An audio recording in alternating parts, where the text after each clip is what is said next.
think. Everybody's going to be better, but then most of them don't end up being better. Now, that gets me to this point. In 2 days from now, New York City will change forever, and not in a good way. And it's going to be because there's going to be an opening and a flood that we've never seen before of people coming across our borders in the United States. Now, I believe we are better because of allowing people in legally who bring their culture, bring their strengths, and then blend into the uniqueness of our melting pot of a country.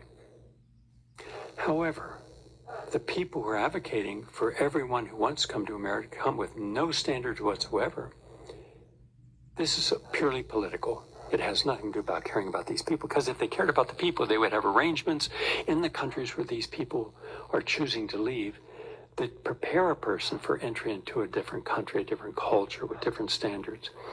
You would help by setting up a whole center in each country where people are coming from, where they can be checked for medical diseases, because a lot of these people are coming with tuberculosis, and that's going to spread everywhere. And then we're going to have another outbreak of different conditions, where you take care of their health, you help teach them English, you help them prepare for a job, and have a connection in the United States. For this person has these skills, where can they work? So when they come to the United States, they come as a welcomed asset to the country, because they're prepared. They're not just going to come in here and be left on the street or stuck in some rat hole. No, they're going to have a place to go, a support system when they get there, clinics they can go to that will help them, social systems that will help them. That's humane, that's legitimate, and that's never been done. But then again, Occam's razor, what would solve a problem is rarely what we ever use. Instead, they're flooding across, including people bringing girls. 85% of these teenagers, 12 to 14 years old, are being brought when they're checked. The DNA doesn't match. These are drug cartels. Remember I said there are 30,000 drug gangs? There are a couple million members, and they're going to places where they can put these young girls. But let me tell you the backstory of this. The backstory is that they select these girls. They have people that get a commission. They're called 10 percenters. Find us the prettiest girls in the school, all right? And you'll get a commission. So they find 10 girls. They then take these girls home and meet with the parents and the in-laws. And they say, here, what we're going to do, we're going to take your girl for 3 years into the United States. She'll be well taken care of. She won't. And she can return in 3 years. She'll be dead in all likelihood. But if she should call the police, if she should report to people in the house where she's at, then you will all be beheaded, and we'll send her photographs of your head severed from your body, all of you. And these people in El Salvador and Mexico, they don't bluff. They do it all the time. And or if any of you talk with the authorities, we'll show you the head of your daughter. Or we might put her in a 55-gallon drum barrel and watch her scream to death as we're pouring in acid so she dissolves. Well, that scares the hell out of anyone, knowing that these people do this without any conscience. So when you open your borders, tens of thousands of these girls are being brought in the United States for pedophiles. And we don't seem to care about that and terrorists. Now, we want good people, and most of the people probably are very good.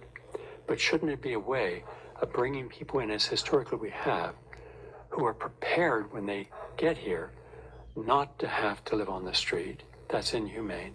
Not to be head up with hustlers, because they're paying everyone all the way up. And then we don't want anything to do with them, and that's inhumane. But here's what's going to happen. In 2 days, you're going to see the gates open, and they're going to come.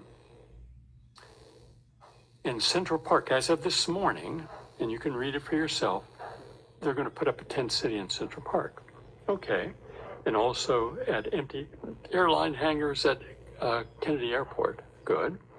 And they're also going to do other parks in the New York area. All right. and they're going to go over to Coney Island. Okay. But when you put in all these tents for tens of thousands of people into Central Park, where's their toilet? Where's their showers? Where's their place to eat? Well, I guess we'll make that up as we go along. Okay. And you're going to have how many people? You can't control it. And people are going to go where they hear there's a chance to have something.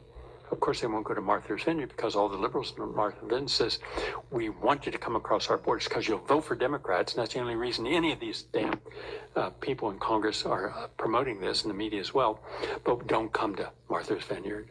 We have a very special person living here, and they're not going to be happy if you camp outside their house and defecate on their front lawn. Okay, out they go in 12 hours. But Central Park, maybe it's just karma.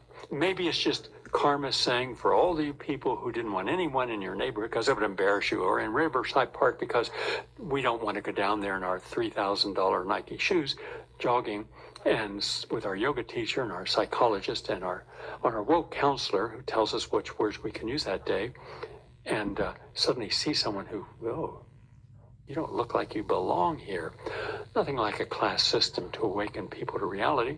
But maybe with all of Central Park no longer being able to even walk in it, go in it, bikers, runners, what do you think is going to happen when that park explodes with all this? That's coming.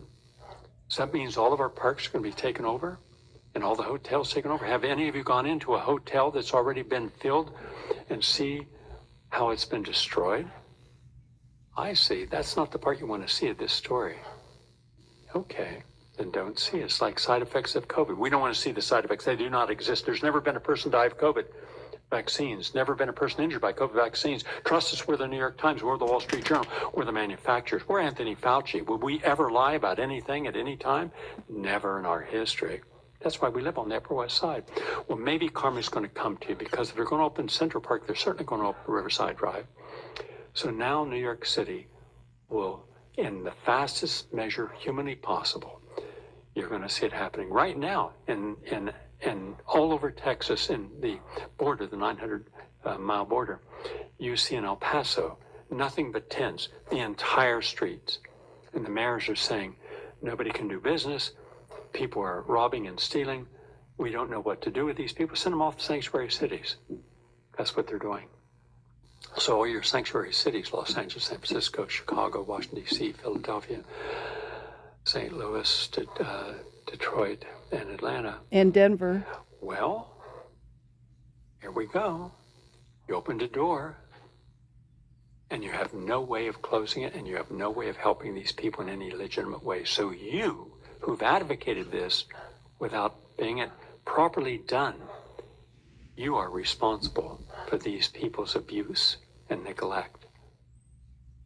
And that's what's going to be happening. And this is going to get really down and really dark. Yesterday at my show, I was mentioning